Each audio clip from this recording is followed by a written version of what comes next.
Hi, Alessandra. Hi, how are you? Thank you for taking time out of your very busy day to have a little conversation with me. No Um, problem. so just to kick off, can you tell us a little bit about your role in the company? So I'm the founder and director of We Are COCO. We're a global network of people really within the fashion industry who have come together to offer their services and insights to brands and to companies that are looking to scale globally. So my job really is to spearhead the vision for the company, to continue to grow our network, to train our team internationally, and to set kind of goals and targets for every project that we're managing. Brilliant, excellent. And where did this or how did this journey start? Mm, my background is in communications. So I started off in communications, but I've always had an absolute love for fashion. I remember when I became a Christian, I was like, dear God, I love you, but I don't want to become a nun. So I was kind of wondering, like, how am I going to marry the kind of two sides of things that I love and that I'm passionate about? But coming from quite a traditional background, I think it was very difficult and still probably is difficult for most parents to think about, like, well, how do you kind of do have a career in fashion. So my first job was with Agent Provocateur, and then my next job was right in the middle of COVID, but it was with the British Fashion Council, where I worked with some of the big British iconic brands today, so Christopher Kane, Erdem, Peter Pilotto, America Transu, and I worked under the New Generations or the New Gen program, which is a government initiative that basically supports brands with like general structural advice on how to scale. And then my role within the BFC was international head of press relations. So it was really every London Fashion Week, which is put on by British Fashion Council, to introduce those brands to the right retailers and the right, right media and right press at the time. Um, and then from there, I went to the Middle East for a season where I worked within hospitality and energy. So it's a completely different area of communications, but I pretty much learned, especially within hospitality, when you're working in hotels. So this is large hotel groups like Accor, but as the only woman in the room, I was sitting down at a board of like 12 men, and each one of them had their department of finance and front desk or food and beverage or marketing. Um, and it was really my opportunity to see like how to build a business and how to build a business in action. So at a later stage now, when I decided to launch We Are Coco as an agency, which we started off really kind of selling in brands to retailers, it was really me recognizing the need for a lot of these businesses to uh, like their businesses needed a lot of work in terms of like how do those businesses scale, how do they understand all the different areas of their business operationally, the finance part, the pricing part, etc. So we then formed a network of people who had very seasoned, years in fashion, who were going to come in and consult with those brands, and we've grown since then. So yeah, I can only thank God for that journey so far. No, fantastic. And would you say how do you differ from your competition, or is there any competition? Does anybody do what you do? There are, so you have the big consultancy players like PwC and Bain, who are in the market, and they do a lot of strategic work behind, Neiman Marcus and the acquisition, for example, with Saks or Farfetch. There's loads of consultancies out there, but none like We Are Coco, in that, we genuinely have seasoned players in the market from all walks of fashion, from buying to distribution, who are actually within the business. The difference between us and our competitors is a lot of our competitors just work purely on numbers. We work based on numbers and experience. And because you have fashion, which is a very nuanced market that is driven by emotion and trends, numbers don't necessarily point to the correct strategy for every company. So we work with both retailers and we work with brands. So in a market like this where retailers are struggling to retain the attention and attract customers, it really has to be about developing the right product offering, the right cultural application to that consumer demographic, and also just looking at the data around what brands are performing and what is working and what isn't. And I think what we come in and do is that we take a lot of local insight and a lot of global experience, and we combine both to be able to really drive sales for our retailers and our brands. I'm really proud of what we do here. And I think also the difference between us is that and others is that we don't take ourselves so seriously. We know that we're in fashion. We're not curing cancer. We're here to essentially deal with clothing. So we approach everything with a service-based mentality that we're here to serve ultimately and find out what people need and then connect the right people to those projects.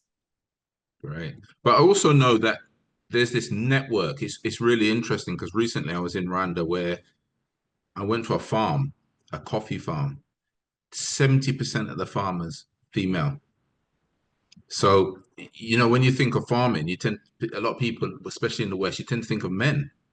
But in other parts of the world, it's predominantly women. Now, I know in your industry, predominantly the people you're working with are women. Could you say a little bit about why you're proud of this network of women and what this means to them? Absolutely. I'm a mother of two children, and I'm a mother first, and I believe other women should give themselves the opportunity as well to prioritize what's important to them, because I think generally speaking, I mean, I heard a quote the other day, I can't remember who it was by, but he said it very well, is that like CEOs who are women naturally understand that when you nurture the people within your business, they perform better. Whereas CEOs who are men look at numbers first and they think about the nurturing side of it a lot later. And you can see the difference in those companies' performance. What I love about working with women is that, like, we've created a real environment here where we allow women to be themselves, to come with their voices and with their ideas. And like the top table of all the retailers are still men. Most of the CEOs and VPs of some of the biggest retailers in the world are men. And I do genuinely think that the reason that the retail industry is underperforming is because of that. I think it's because it is a very, it is a very emotional, as I said before, industry that is driven by, customers buy out of anger or out of, because they love something or because they're going out on a date or because they're in a new season of their life. So it's a very emotional industry. So I think by having us as women in that forefront, as you can see from most of the buying teams tend to be women, that's why we connect with products. That's why we know what will move and what doesn't. However, I think the disconnect is that, like, a lot of men need to empower their buyers a lot more to be able to work by both sides of the fence. In order to be truly sustainable as a business, I think we need to be able to get to the product first. We need to be able to work with designers and work collaboratively so that we're selling things that we know is going to work, rather than just stocking things on shelves that we're hoping is going to work. And I think we've reached that point in data now where we can all filter in our ideas. But it takes creating platforms like We Are COCO to give those women voices. And I'm really proud of the fact that we've done that. What would you say to maybe a woman watching this, or it could be a man as well, but a woman watching this now who's got fashion ideas, they've got some products or they've made some clothes, but they're not really making much, or they don't really know what to do next. What would you say they should do? I think at the moment, with the way that the market is going, everybody wants to look at wholesale as an option, which is, so wholesale prospectively is selling your product at like 2.5 to 2.7 of your retail price to a platform like a Harrods or Harvey Nichols or one of these like multi-brand department stores, or even the onlines. But what I would say is that most brands need to focus primarily and firstly on their customer, knowing their market, and focusing on driving your direct to consumer. Like at the end of the day, when you have a solid market of customers who are going to buy your product, anywhere in the world, you then command the market and you don't have to be begging at somebody else's table, essentially. So I would say really do your research on the customer you're trying to target, really understand their lifestyle, and really build a message that's going to lock into that customer and lock them into your product as to why your product is going to serve a need in their life. And then the next thing I'd probably tell them is to think about pricing. I think the difficulty with a lot of brands who want to work wholesale into these retailers is that the minute that you're trying to capture a wholesale market, your prices have to go up because you have to accommodate your manufacturing, your shipping, etc. All of those margins need to be qualified within that pricing before you even get to the customer. And then you're adding in the percentage that you're taking off of your revenue from the buyer. So everybody's got to get a piece, which is why customers are seeing prices that start at around 200 or 300 for the simplest of products. It's really because we're having to accommodate all these other aspects and pay off those debts essentially within that price margin. So I would say if you focus on a direct to consumer market and you maintain a reasonable price point, you'll drive more volume initially, and then eventually building in layers that you can then go into wholesale where you can increase that price point and you can then expand your brand globally. So that's kind of a quick overview of a strategy that I would give to somebody probably. Brilliant. No, that's really helpful because it's one of those dilemmas when I meet clients is, do I go to the consumer where you get a better margin, but your volume might not be as high? Or do I go for the wholesaler where it sounds great because you might have volume. As you said, you might starve with you got to make a lot of product, but not making much on it. But it makes you feel good because you've got some big buyer or somebody buying your stuff, but you're not making any money. So it's a very that's a very good advice. Thank you for that. Yeah. What go on, Sorry. sorry. No, Oh, go and on. I would also say as well, like most people get into this dream of wholesale and you don't realize that the terms are getting longer. Like buyers want to essentially, or retailers want to pay 30 and 60 days after you've delivered the product. So you've got to find the cash flow up front, which there's lots of people who can come in, they can help you maybe to make that purchase. But then you're hoping for that retailer not to go bust and to pay you. It's not a safe or smart way to expand, in my opinion. Not Yeah, initially. yeah. I see that. That is really, really an issue. And what would you say? I mean, some of it you said already, but what would you say some of your biggest learnings in this industry you're in that you could share with others?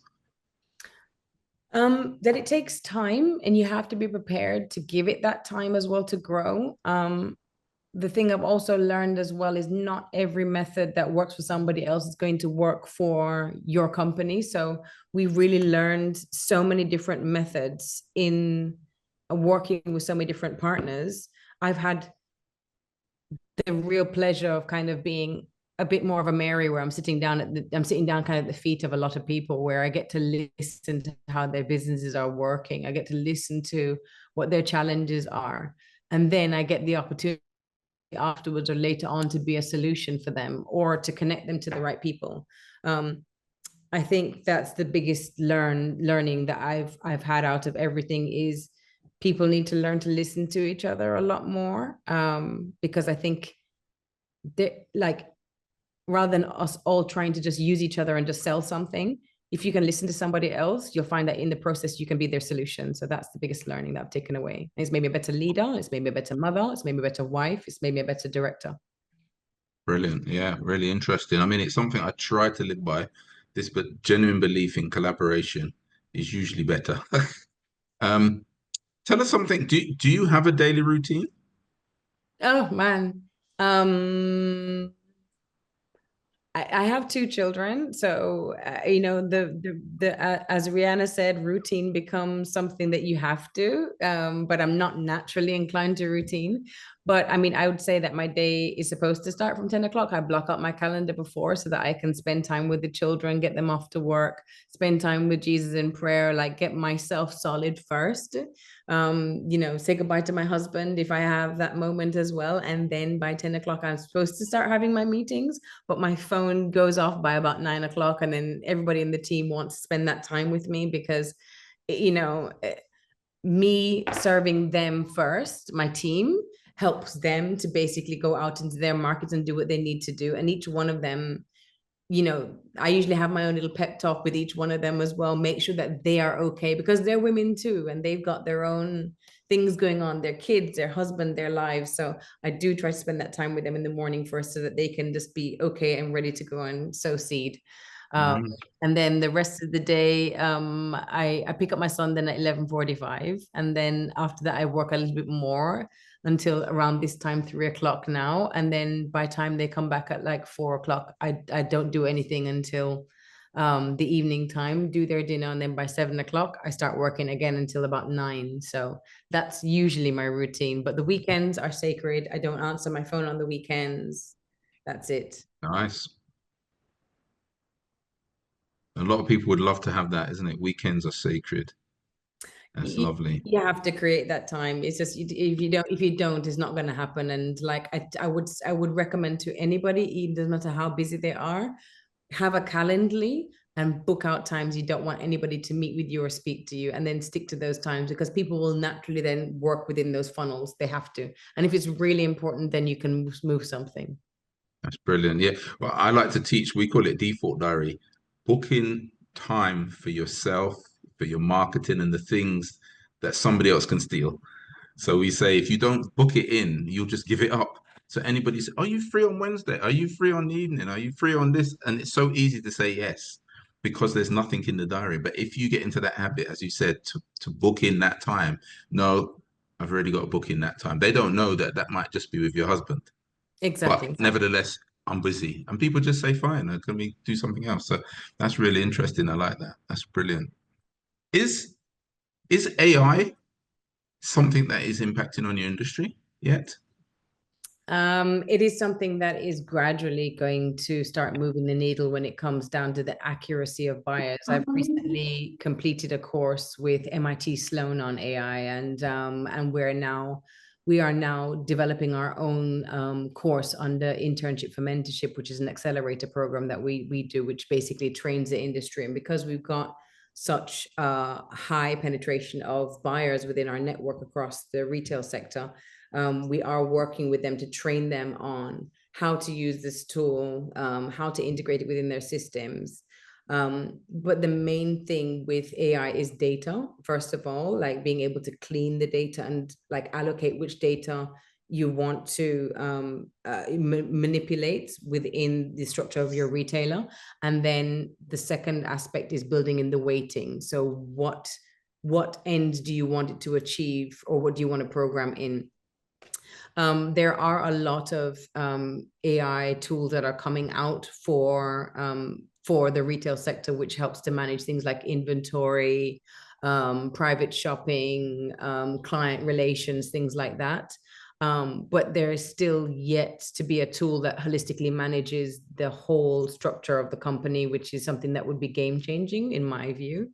And I think for buyers, it's particularly dangerous, not dangerous, but it's a particular threat to the buying sector of the retail market, because it essentially is going to reduce a lot of the low level jobs first. So you're buying admins and merchandising admins in terms of how you upload stock.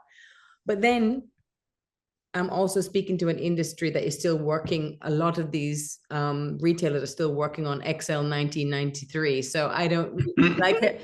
Being realistic, we can talk about AI all we want, but until the foundations of how we capture and manipulate data is in place, then we're not really at that place of it being a threat quite yet. There are some like giants in the industry, like L'Oreal, for example, that has like 100 years worth of beauty data, and they've got it obviously in a really, really great, system and CRM in their back end, where they'll be able to turn out answers and responses as to, what's the next beauty trend, what's the next product, what do my customer like to buy, and how do I recreate that in another product?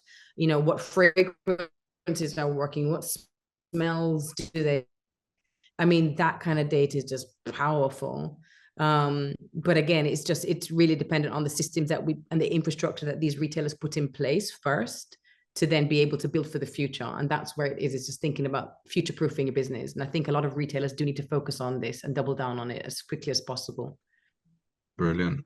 You mentioned clearly religion or God is an important part of your life. And I remember we spoke briefly, and I said, what would be your book recommendation? And what would be your book recommendation then? So tell others what books you love reading.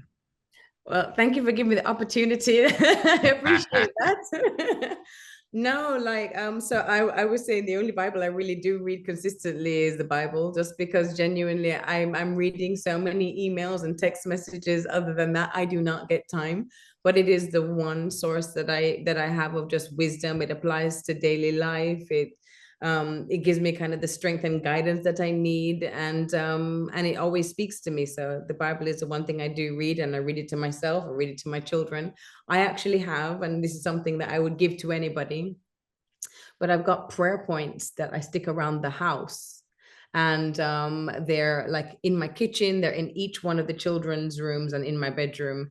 And I do one set every month. So every month I kind of sit down and I find the ones that I feel are for that month, and like some of the good ones. So the first one is always keeping them short, so it helps you to remember them and you say them on a daily basis. We shall taste and see that the Lord is good. Let perfect love cast out all fear. The Lord shall supply all our needs according to his riches and glory. And this is my favorite one. The wealth on the seas will be brought to us. To us, the riches of the nations will come. And so I Wow. have my entire family every day getting up and saying these things every day over themselves.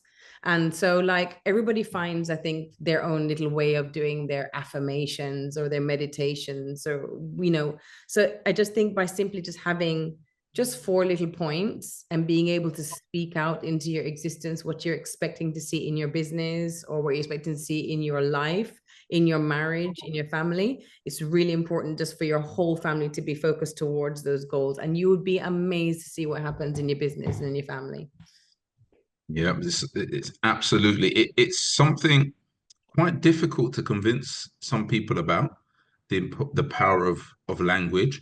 But one of the things which is really interesting is if you reverse it, everybody gets it. If you said every day tell your children something negative, they'll go, oh no, no, no, no, that will have a terrible impact on them.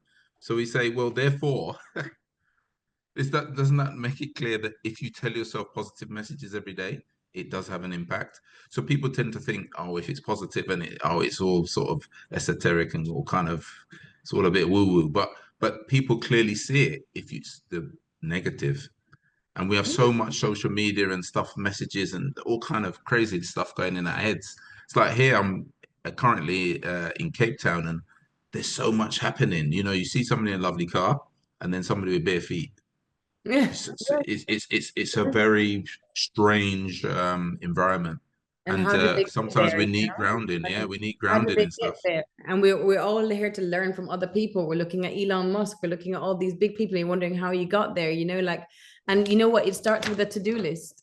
We all have our That's to-do it. list. You know what I mean? Yeah, Like whether yeah, it's like I've got to go supermarket shopping. I've got to do this. I've got to do that. But that's your to-do list. So why not have this to-do list so that your spirit and your mind align with that to-do list as well? Like this yeah, yeah, to-do list is important. I mean, there's a scripture that says, write the vision and the people will run for it. And there's scientific evidence to suggest that once you write something down, your brain then starts to find a way to make it happen. It just starts to do it. And somehow all of a yes, sudden, you notice then all the pieces start to come into place. You're like, wait, how did that happen? Didn't I think about this last week?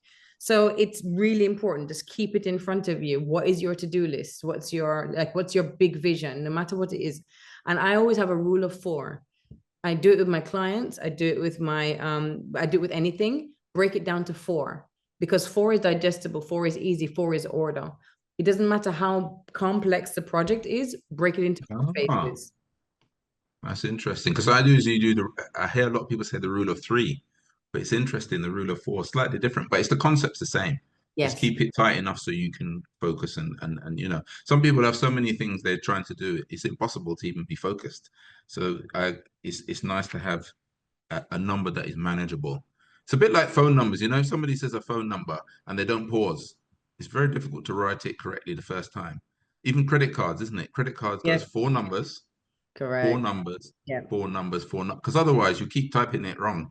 So the human brain needs segments. So it's quite interesting. Yeah. Exactly. What what would you say is the biggest challenge in your industry right now? Um, Competition and disconnection. I mean, like I think we're like in the 80s, you very much had that, the big companies and the big giants that were like completely competing against each other. And you talk about who your competitor is. And I think we're now, since COVID, we're moving into a collaboration phase where you see brands like Coperni and Courage and Adidas and Nike, and you see these brands like Nike and Gucci or Adidas and Gucci. You see these brands partnering with um, with other brands that would have before been seen as a competitor. But it's a way of galvanizing different markets and tapping into a different market that another brand couldn't. So like what I love about what we do here at We Are Coco is it's about collaboration. So when we're inviting, the Altaires and Chalhoubs and the Net-a-Porters and the Farfetches of the world, it is about like having a general place where um, information about our industry can sit in one place and where we can actually rub minds together and say, hey, well, you're doing that actually makes a lot of sense. This actually be a solution for me, because the more that we have our information in one place is the more that we can all grow. So that I think that mentality of competitiveness needs to die, especially if we're going to move forward in an agile way for the future. And I think we just need to be able to be a little bit more open, because it allows more room for creativity and innovation. Also, I would say, like, I'm very disappointed at the moment with the UK in particular. I mean, like, it's become extremely difficult for businesses, particularly in fashion, to thrive here since Brexit. Brexit has disconnected us from the European Union. It means that shipping and import duties are at an all-time high. People are not spending. And then with this new government coming in place, wanting to tax every single aspect of the current business or economy, or like people who are driving the economy within the UK, where does that tax money come from if we cannot drive business? So I think it's really difficult in this market. I love the fact that we are a global company, and that's the reason that we've managed to survive. But if I were stuck like renegated just to the UK alone, I'd be in a lot of trouble. And I think that's really unfair. It's unfair because I think I have a very American kind of mentality when it comes to business, of just the next deal, the next Yeah. right now. It's a very different appetite for business in the American market. And I find that when you come to the UK, automatically when you have this kind of economy, everybody freezes up. Everybody doesn't know what to do. And there's nothing in the UK at the moment to support innovation or for new businesses to grow. And that's really, really, really hard, especially in fashion. So there needs to be a lot more of a collective effort from our government to support, UK fashion industry on a whole. That's my opinion. Mm. Yeah, no, it's an interesting one. It's definitely very topical right now. Yes. Um, would you do anything different if you had to start over? Would I do anything different? Would I do anything different? No, no, I'm very happy with the way that we've progressed and that we've grown. Um, I mean, we've created a platform that is open to all businesses at every level, really. So both emerging brands and, luxury brands. We've worked with big luxury brands. We've done projects with like Burberry, with Theory. So we've done some big projects in the past, but I love the way that we've grown. I think we've grown very organically, very steadily, and we continue to grow in a very organic way. And I like the fact that it gives me the ability to learn at each step, and it gives my team the ability to learn at each step as well. Brilliant. One interesting thing, you mentioned some of the things, but the data suggests about 80% of businesses don't get to year five. They don't work. So is there anything you would say to a business owner watching this saying there's some tips to think about in their business? Yes, what I've learned in the past is that you will always have one or two products that perform best. So it's kind of the McDonald's theory. So if you watch that movie about McDonald's, the founder, Yeah, great film. it was a great film. It was a great film, but that theory can be applied to anything. In that, like, I find that a lot of businesses tend to start off with too many ideas and too many products. You need to boil down your business down to one core idea and two or three products. And then from those three products, you're looking at those products that will resonate with your customer. You can see repeat buying. You can see, because after 5 years, you definitely know what products are selling. Um, and then when you look at, then if you can then get rid of all the other clutter and just focus on these three products and then build your brand around those three products, you should be able to find a way to multiply the stream of income that you're getting from those three products. So I think that's the clearest direction I would give. Another thing as well is brand identity is important. You look at brands like Burberry that have changed creative directors several times. They've completely lost their way. A brand like Burberry is known for, the trench coat and, the check, the classic Burberry check that came out of the trench coats that they built during World War One and World War Two. And what was interesting about that product is that they supplied the entire army, and then from there they became a fashion company. Personally, Burberry, I think, needs to go a little bit back to its roots and origin, and then they need to understand who the customer is today. But if, as long as you can always understand who you are at your foundation, then you'll never lose your way. The minute you try to change that foundation, is the minute that you lose your way in this industry. Mm, And the customers see that. They see when you're trying to pivot away from something that you've already known. But the fact is that the customer has trust and faith in what you've been able to achieve in saying that you stand for this. So the minute you say you stand for a particular thing, you have to remain consistent. Otherwise, the customer sees you a little bit like a flaky boyfriend having a midlife crisis.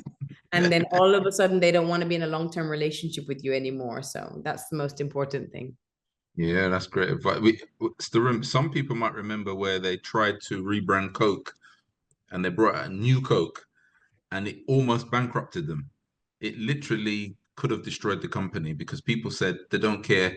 All the testing showed they preferred the new taste. But the problem is when people went in the shop, they bought what they always liked, what they always bought. Correct. So people, people still wanted the core product.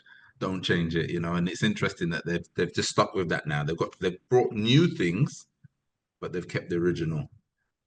So it's quite interesting. So we're just finishing off in a sense now. That if I gave you £100 million,